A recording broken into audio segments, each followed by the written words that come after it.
The first time I found her camp, I thought she was a ghost. Not the fearful kind, not the kind the old stories warn of, pale and reaching, hungry for what was lost. A quieter ghost. The kind a place keeps after something good has lived there and gone. A warmth in the air that has no right to be, a scent of herbs and clean river stone, a sense that the ground itself remembers being knelt on with care. I had been riding the Duskalo borderlands for 3 days, following the trail of the Grievith skirmish, counting the damage. We had pushed the Grievith pack back across the dry fork of the Ashrun, but not without cost. 4 of my wolves had gone down in the scrub brush east of the ridge, and 2 had not come back to the ramparts by morning. I rode out myself, as I always did after a border fight, because a king who sends others to count his dead is a king who has already started lying to himself. I found Davin and Corin in the Duskalo flats, neither of them dead. That was the first surprise. The wounds I had seen on them in the chaos of the retreat, Davin's torn shoulder, Corin's side, would not have been survivable overnight without treatment. I knew what untreated pack wounds looked like by the 3rd day. I had seen too many. These men were cleaned, bandaged with cloth I did not recognize from our own stores, their wounds dressed with something that smelled of calaroot and dry sage and something else I could not name.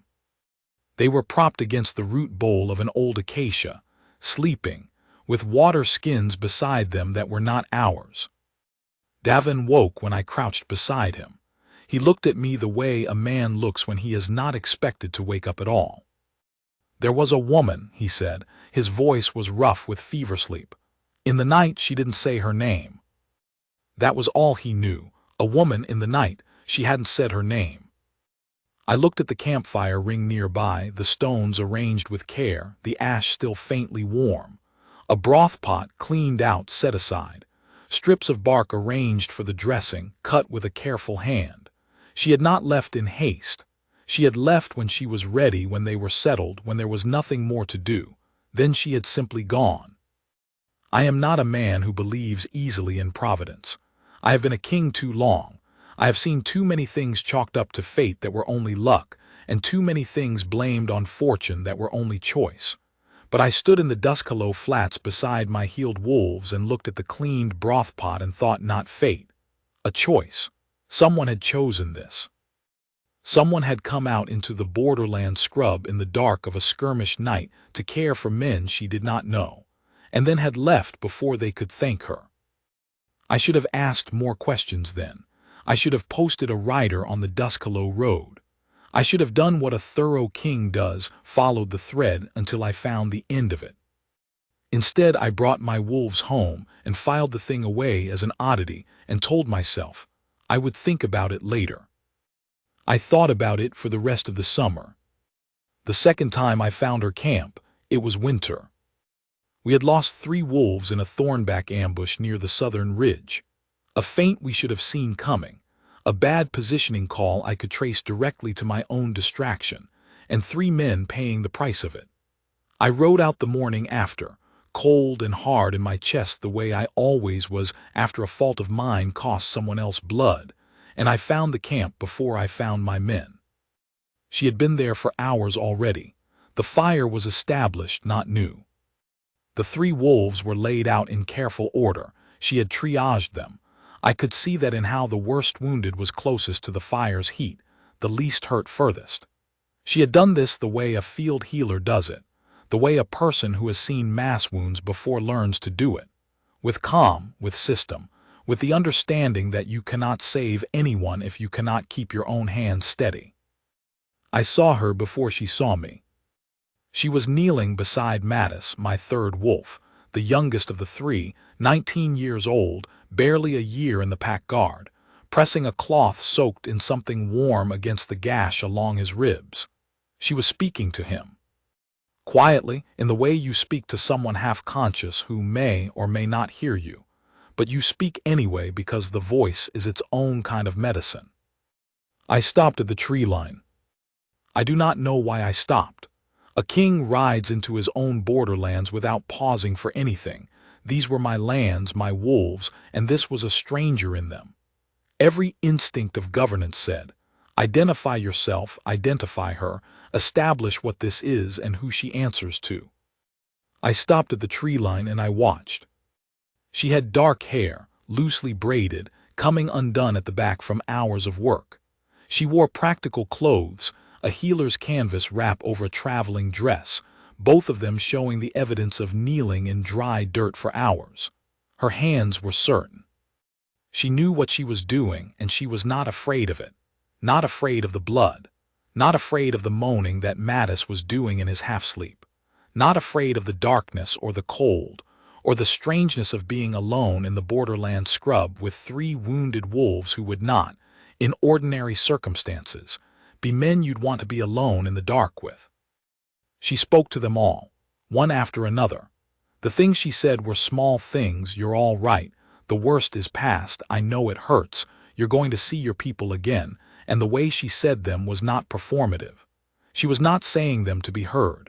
She was saying them because she believed them, and because a person who is suffering deserves to hear the truth from someone who is not frightened. I stood at the tree line until Mattis had fallen properly back to sleep. Then I stepped back into the acacia cover, and I went around to where my horse was tied, and I sat down in the cold dark for a long time. My wolf was silent. That was the thing I noticed most. He is not a silent creature. I have carried him for 34 years, and he has opinions about most things.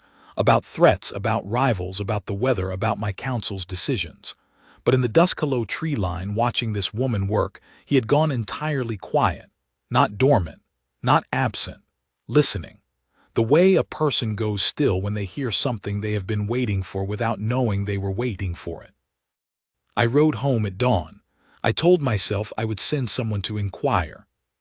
A healer operating in the Ashenvale borderlands should be documented. It was a matter of safety, of record, of the basic administration of a kingdom.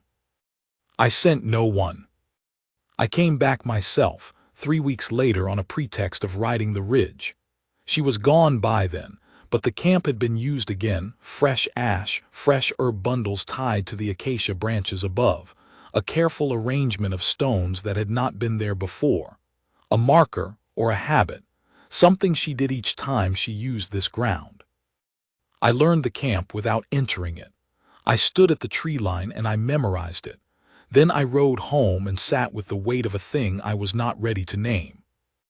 I named it that winter. On the 43rd night I rode to Duskalo.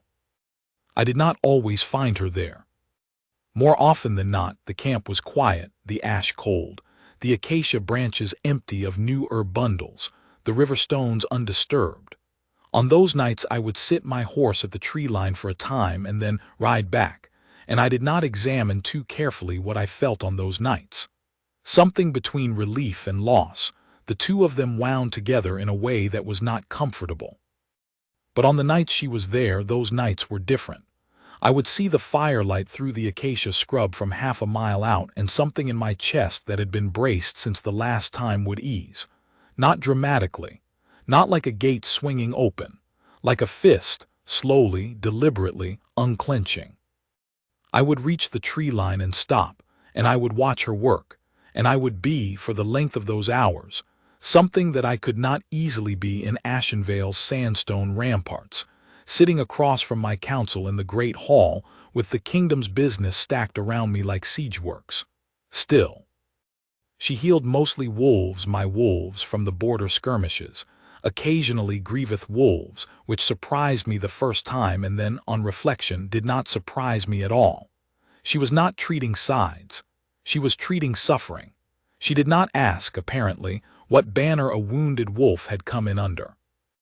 I watched her over that second winter, and I began to know her the way you know a place you visit often but have never spoken to anyone about, a private knowledge, wordless, accumulated in layers. I knew the way she moved when she was working through a difficult wound versus a straightforward one. The first brought a small stillness to her face, a concentration that narrowed everything. The second let her be more conversational, her voice going warmer. I knew she sang sometimes very quietly when she thought no one was near, not songs I recognized, something older, a low melodic thread that she would hum and then let drop and then return to. I knew she did not eat until she was done, that she had the discipline of someone who has made peace with physical discomfort for the sake of the work. I knew the sound of her voice in the dark better than I knew the voices of half my council. I knew, by midwinter of that second year, that I was in considerable trouble. My wolf knew it too. He had stopped being silent about it. He was never loud, never the surging, restless urgency I had heard other alphas describe about the mate bond, that howling certainty that demands action. He was simply present in a way he was not usually present, patient, alert, oriented, the way a compass needle orients. I did not need him to tell me which direction she was in. I already knew.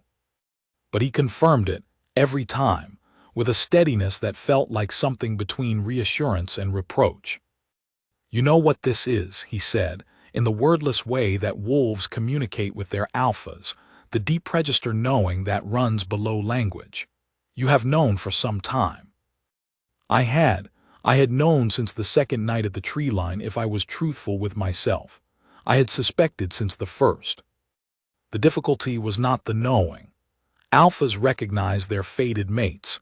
It is not subtle when you are standing 20 feet away in the dark and your chest is doing what my chest was doing. The difficulty was the fact that I had been watching this woman for 2 winters without speaking to her, and I could not, in any version of events I could construct, explain that in a way that reflected well on me. A king who lurks at the tree line is not, whatever else he may be, a king who has handled this correctly. I made myself stay away for a month. It was the worst month of my second winter. I wrote instead in the journal I kept, the private one, not the governance record. I wrote about what I had observed, about the camp, the work, the way she spoke to wounded men in the dark, about my wolf's orientation, about the mate bond, which is a real and documented thing in the Ashenvale records going back 6 generations of kings, and which I had spent the first 2 decades of my kingship believing would simply not happen to me.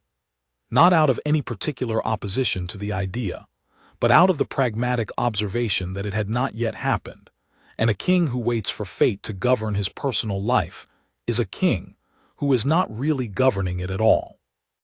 On the 31st day of my self-imposed absence, one of my border riders came in with a report. 3 wolves down in the southern flats. Bad wounds. 2 were unlikely to survive the ride back to the ramparts. I was in the saddle before the rider had finished his report. She was already there. Of course she was already there. I had stopped being surprised by this. The border wolves' injuries had a way of reaching the Duskalo camp before my riders reached me, which I had eventually understood was because she moved through the scrublands and the acacia forest in ways that my soldiers, trained for different things, simply did not. She had her own network of knowledge in these borderlands, her own paths, her own signals. I did not know what they were. I had stopped expecting to. I saw her from 50 yards out, the firelight already going, the camp already organized. I came through the acacia at my usual angle and stopped at my usual tree, and for a long moment I simply looked. Then she said, without turning around, "You can come in, you know, I've set a place." I went still. She still did not turn. She was wrapping a forearm wound with steady hands, talking to the wolf beneath her. One of the younger border guards, Idras, barely 20, trying very hard to be quiet about how much pain he was in. She kept her attention on him, which was where her attention should be. But she had set a second bedroll log beside the fire, a second cup, a second portion of the broth still warming. I had been at that tree line for, by my own accounting, 43 nights across 2 winters. I walked into the camp. She glanced up then, just briefly, just to mark where I was, and went back to Idras. I sat where she had indicated on the second log, and I looked at the cup and the broth and the fire, and I thought, she has known all along. "How long?" I said. "The second winter. About 8 nights in." She tied off Idras's bandage with a neat double knot. You have a heavy step for a man who moves carefully, and your horse has a distinctive way of settling when you stop. She shifts her weight to the left. I'll speak to the stable master. Don't, it's not her fault. She moved to the next wolf. Perez, the eldest of the three, a pack guard veteran I had known for 12 years, unconscious but breathing steadily. It's useful information, knowing you were there. I looked at her profile in the firelight. She had the same dark braid, looser than ever by this hour of the night.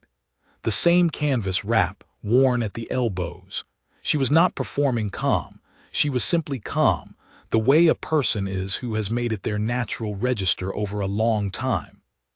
Myra, she said without looking up, since you haven't asked. Kalen, I said. I know.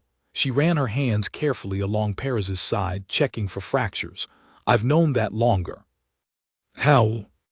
The Ashenvale Alpha doesn't send riders to collect his fallen wolves. He comes himself. You came the first night after the Thornback engagement. I was gone by then, but I saw you from the ridge. She paused. I moved the camp after that. Thought you might want it documented, which I wasn't ready for that yet. Why not? She considered the question honestly, the way she did everything. Because documented means permitted, and permitted means governed. And I had been doing this for a winter by then without any of that, and I wasn't certain it would survive the process. I looked at the wolves laid out in their careful triage order, the fire at the correct distance, the herb bundles releasing their work into the air. Perez, who had been with my pack guard for 12 years, breathing steadily. It would have survived it, I said. You couldn't have known that for certain.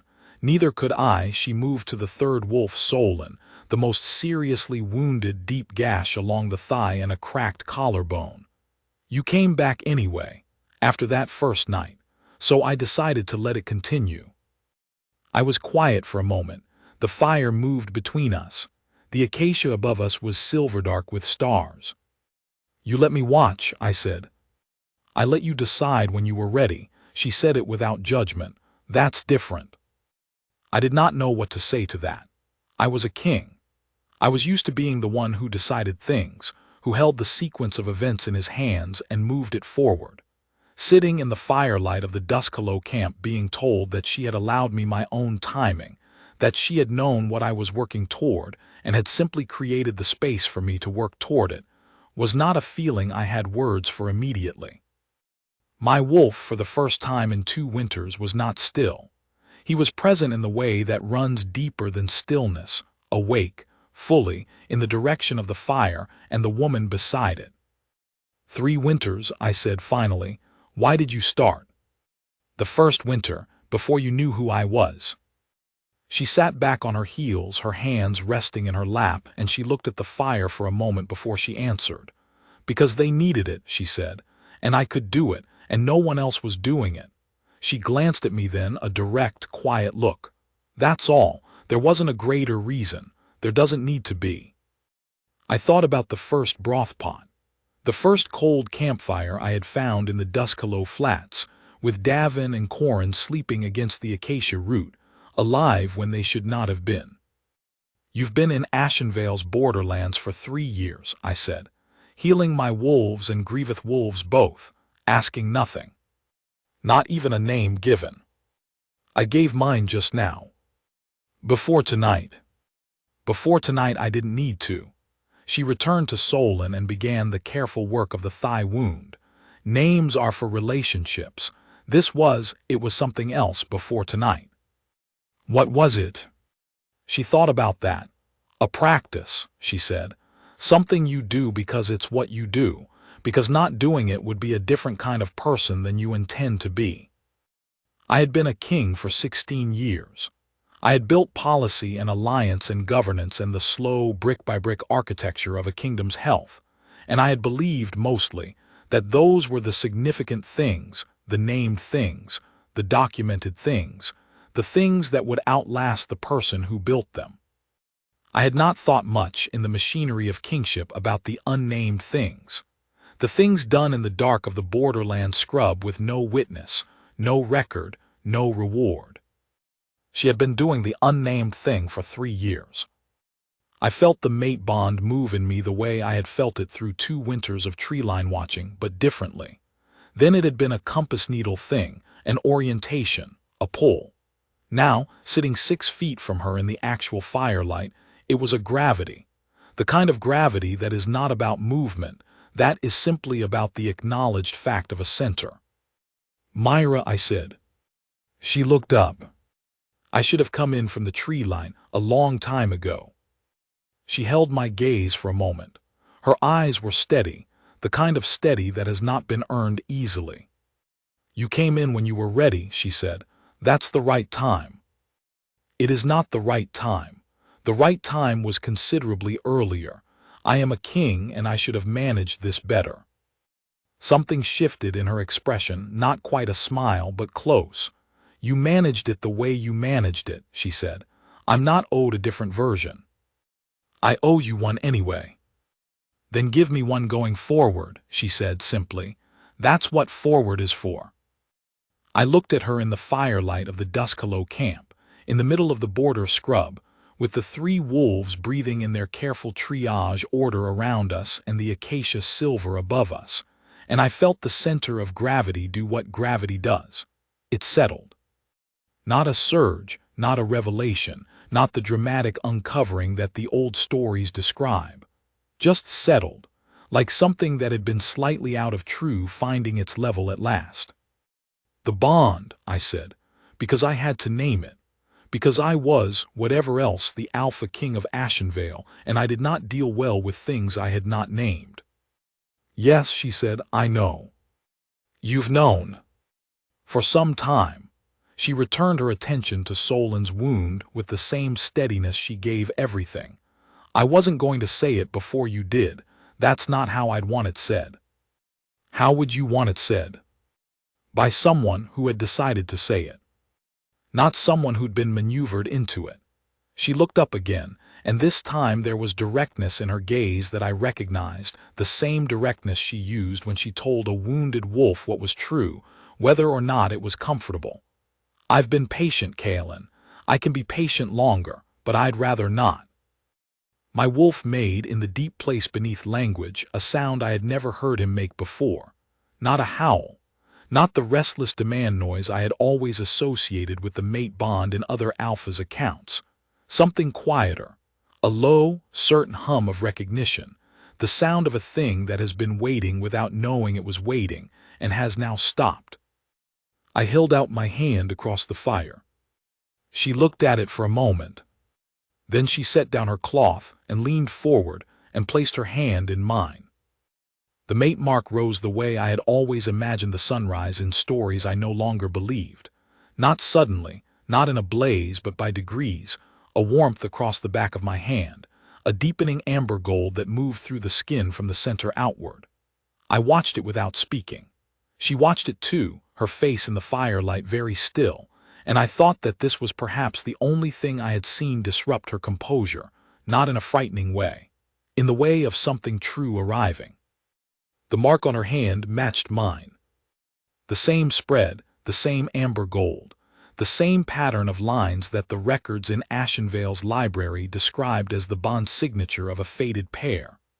The double palm mark, which had not appeared in my pack's recorded history for 2 generations, and which the old beta had once told me, when I was 12 years old and bored in the library, was the mark of a bond that had been making itself for some time before it was acknowledged. I understood that differently now. 2 generations, I said. She looked at me. The double palm mark. It hasn't appeared in Ashenvale in 2 generations of alphas. She looked down at our joined hands, at the matching gold amber spreading across both our skins, and her expression was not awed exactly. More like the expression of a person who has been working at something difficult for a long time, and has finally reached the place the work was always aimed at. "It's warm," she said. "Yes. I thought it might be cold, from how it's described." "The ones described in the records are mostly fear bonds," I said.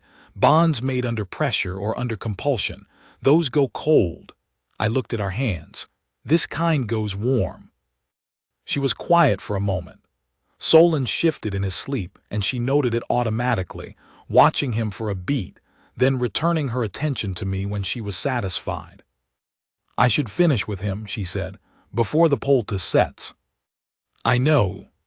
She did not take her hand back. She looked at me with the same directness she always used, the kind that did not perform anything. You're not going to send someone tomorrow to formally document the camp, she said. Are you? No. You're going to come back yourself. Yes. And you're going to come in from the tree line. Yes. A real smile then, not the almost smile I had seen before, but the actual thing, brief and warm, and directed at me with the full weight of someone who has decided to stop being careful. All right, she said. Then let me finish my work. She let go of my hand and returned to Solon, and I sat beside the fire in the Duskalo camp, with the mate mark warm on my palm and the acacia silver above us. And for the first time in 34 years of living inside a kingship, I did not feel the need to be doing anything other than exactly what I was doing. I brought her into Ashenvale on a clear morning in early spring, when the sandstone ramparts were catching the first real warmth of the season, and the acacia on the southern slopes were flowering, white and small and persistent. I did not bring her in state. I brought her in the way I brought myself in after a border ride through the south gate on horseback, at a pace that was not ceremonial. She rode beside me, not behind me. That was deliberate. The court was not assembled. This was also deliberate. I had given no announcement, no advance word to the council not to be mysterious, but because the thing I was doing did not require the court's permission, and I had no interest in performing it for them before I had done it for her. The wolves who saw us come in through the south gate looked twice. I saw the recognition, not of her specifically, not yet, but of the mark. The double palm bond signature is not subtle, and it is not something the Ashenvale pack guard sees. I had not covered it, and neither had she. The bond mark does not hide well, nor do I believe it should. By the time I walked Myra into the great hall, there were perhaps 40 wolves assembled, not by summons, but by the particular efficiency of pack knowledge, which moves faster than any rider I have ever dispatched. The council was there. The beta was there. The heads of the 4 primary families were there. All of them looked at me, and then at her, and then at the marks on our hands. I said to the hall, "This is Myra. She has been healing Ashenvale's wolves in the Duskalo borderlands for 3 years, in the cold and the dark and the aftermath of engagements that my own field healers sometimes did not reach in time. She asked for nothing. She was given no resources, no documentation, no recognition, no name in any of our records." I let that sit in the air for a moment. She is my fated mate. She carries the double palm mark, which you can see for yourselves.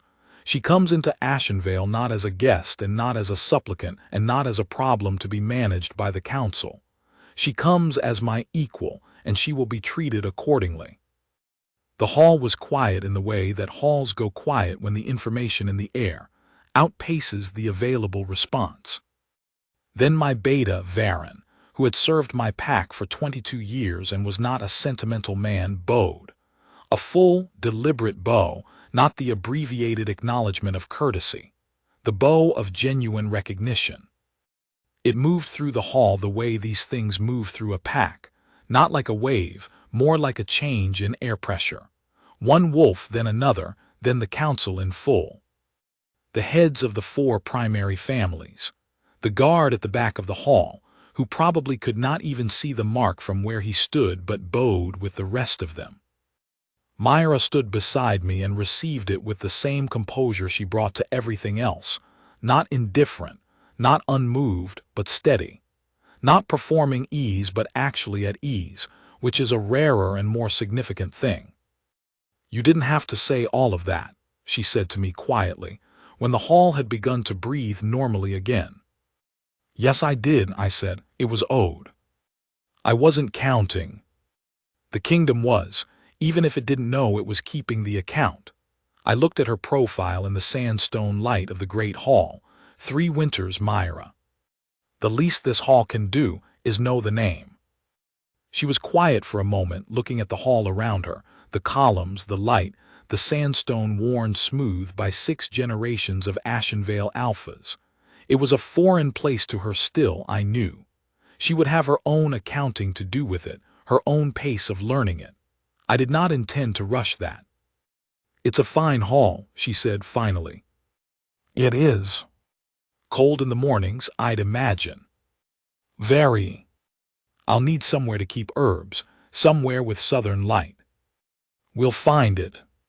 She nodded, in the matter-of-fact way she acknowledged most things. Then she looked at me, and the directness was there. The same directness that had held up across 2 winters and 43 nights at the tree line and 1 fire in the Duskalo camp, when she had set a second cup and waited for me to be ready. "All right," she said, "show me the rest." I have been asked, by the few people I allow close enough to ask, what the bond is like, the fated mate bond, specifically the double palm kind, the kind the records describe as having been in the making long before it is acknowledged. It is warm, I tell them. Not all the time, not the fireside warmth of a comfortable evening, that would be too easy. It is the warmth of something structural, something load-bearing. The warmth that is present in the way good stone is present.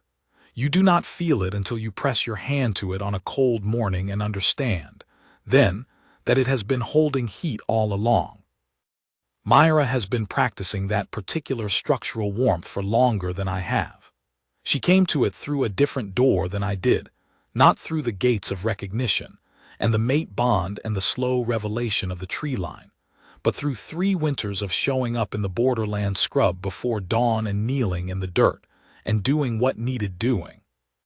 She had been building the thing long before she knew there was a name for it, or a mark, or a king at the tree line who was watching her and learning slowly what it looks like when someone is simply and completely good. I know her very well by now. I knew her in some ways before she knew I was there, knew the shape of her patients, the way she organized a triage camp, the sound of the low melody she hummed when the work was difficult. I know her better now, the particular way she makes decisions, which is careful but not slow, the fact that she will give any creature in pain more patience than she will give most comfortable people, the way she laughs, which is rare and therefore worth attending to. The fact that she keeps a small stone from the Duskalo riverbed on the windowsill of the room she now uses as her herb-drying space, in the south light corner of the great hall, because it was the first camp marker she laid there, and she likes having it in view. The wolves of Ashenvale know her name now.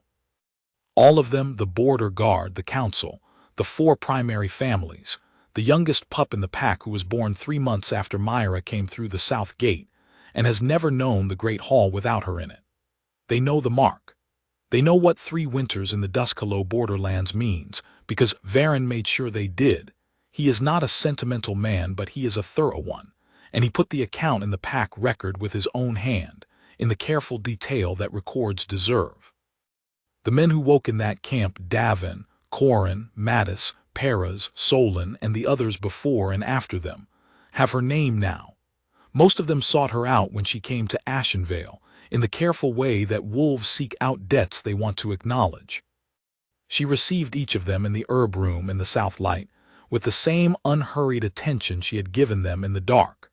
Some of them brought small things, dried flowers, a jar of good honey, a carved wooden wolf that Mattis made himself with 2 broken fingers and a great deal of determination. She keeps those things too. I keep account of different things than I used to. I still keep the governance record, the policy, the alliance, the administration of Ashenvale's business. Those are the significant named things, and they matter. But I have learned from 3 winters at a tree line and a woman with a broth pot in the dark that the unnamed things are not less significant. They are often more. They are the things that hold without being seen, that warm without announcing themselves, that build the load-bearing structure of a life and a kingdom without ever appearing in a record. She knows this already. She has known it for a long time. She will tell you if you ask that it is not complicated. You do the thing because it needs doing, and because not doing it would be a different kind of person than you intend to be. That's all. She is right. It is not complicated. It only looks complicated from the tree line in the dark when you are not yet ready to come in. The morning I finally walked into the camp and sat down at the fire she had set for me. That was the moment I became the kind of king I had always meant to be. Not because of the bond, not because of the mark, not because a fated mate had arrived and altered the course of things.